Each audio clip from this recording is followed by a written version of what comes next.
William Grant Still, Verna Arvey, and Langston Hughes partnered to write Troubled Island in 1939 to 1949, an opera about the Haitian Revolution. It was the first opera written by an African American to be published and produced by a major opera company in the United States. It took William Grant Still 10 years to get the opera produced. The premiere, a huge triumph, was received with 22 curtain calls. Tragically, due to systemic racism both within the world of classical music and beyond, the opera was panned after its third performance and has only been performed once since. The critical reception of Troubled Island is an example of how racism stunted both the art form and its appeal. In the 20th century, cultural views and perspectives of classical music began to evolve. Dvorak, a Czech composer, urged American composers to create a unique American sound. Dvorak argued that the future of this country must be founded on what are called the Negro melodies. This must be the real foundation of any serious and original school of composition to be developed in the United States. At the time, the majority of American orchestra compositions sounded like Beethoven and Brahms. It was inspired as long ago as 1916 when I went to Memphis to orchestrate for W.C. Handy and to play in his orchestra. There I heard the blues sung by people who had originated them, and I realized that they were not the sensual expression that most people thought, but the yearnings of a lowly people for a better life. I resolved then that someday I would try to elevate that musical form to symphonic level. Dvorak recognized that African American music can contribute greatly to classical compositions. Around the time of Dvorak's death, music recording companies began to classify music into genres. Before this, classical music was seen as music rather than classical music. Recording companies separated these genres partially by race, attaching certain racial groups to certain types of music, supporting the belief that black music won't sell. So I think because they're not popular works, people think they're not going to sell. There are about 10 operas that are considered really popular, and you can program them, and people always come to them, but there's only about 10. This separation creates limitations on what composers composing in a certain genre can write, and it encouraged the Eurocentric traditional beliefs around classical music. William Grant Still met resistance for merging other music genres into classical. In the third act of Troubled Island, there is a traditional European minuet that evolves into Haitian dance music. In his words, "I knew I wanted to compose a symphony. I knew that it had to be an American work, and I wanted to demonstrate how the blues, so often considered a lowly expression, could be elevated to the highest musical level." William Grant Still wrote Troubled Island about a controversial topic, the Haitian Revolution. Because of the Harlem race riots, Tulsa race riots, and other such unrest due to police violence and systemic racism, William Grant Still, writing an opera about a successful slave rebellion, was threatening to the white community's cultural and institutional power. William Grant Still's love of opera began around 1912. He wrote many operas when he was younger and would stay up late finishing them for national opera contests. When my stepfather bought many of the Red Seal recordings for our home record library, he said, "I knew then that I would be happy only if someday I could compose operatic music." The premiere of Troubled Island was the greatest triumph and the greatest tragedy in William Grant Still's career.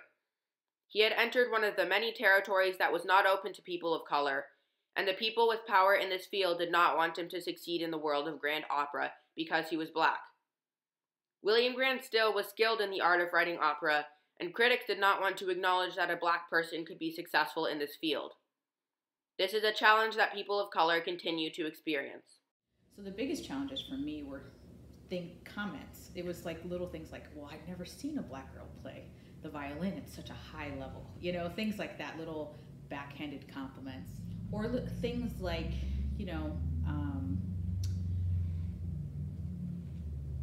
people expecting me only to succeed go only so high. Things like that. Or a career in classical music. That's a very interesting idea. A lead critic on the New York Times came to his hotel room and said, "Billy, because I'm your friend, I think I should tell you this, that the critics have had a meeting to decide what to do about your opera. And they decide the little colored boy's gone far enough, and they're planning to pan your opera. So all 27 major critics in the East trashed the opera, even though it was a huge success, and City Center closed the opera down.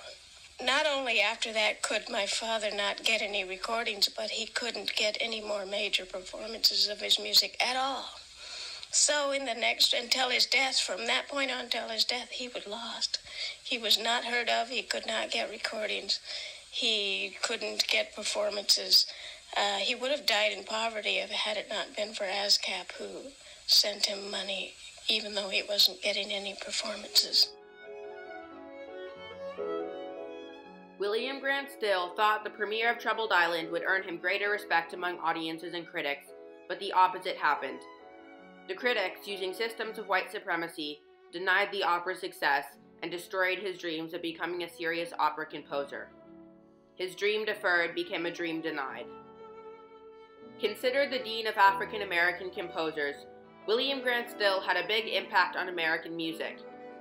He attempted to make Dvorak's and his hopes for the future of classical music reality, but was stopped from doing so because his use of the opera, considered to be the whitest, most elite art form, challenged the system of white supremacy. Classical music has remained elitist and resistant to change over the past 100 years, limiting advances in popularity of the art form. The critical reception of composer William Grant Still's opera, Troubled Island, is an example of this. The world of classical music is coming to realize that it cannot thrive in the future unless it expands its cultural horizons. Because opera has been traditionally and historically a very white art form from Europe. There's an incredible wealth of music by composers who are not European, right? And I do think that we're seeing a trend towards more inclusion of those works. But it's still far from, we're still far from saying mission accomplished.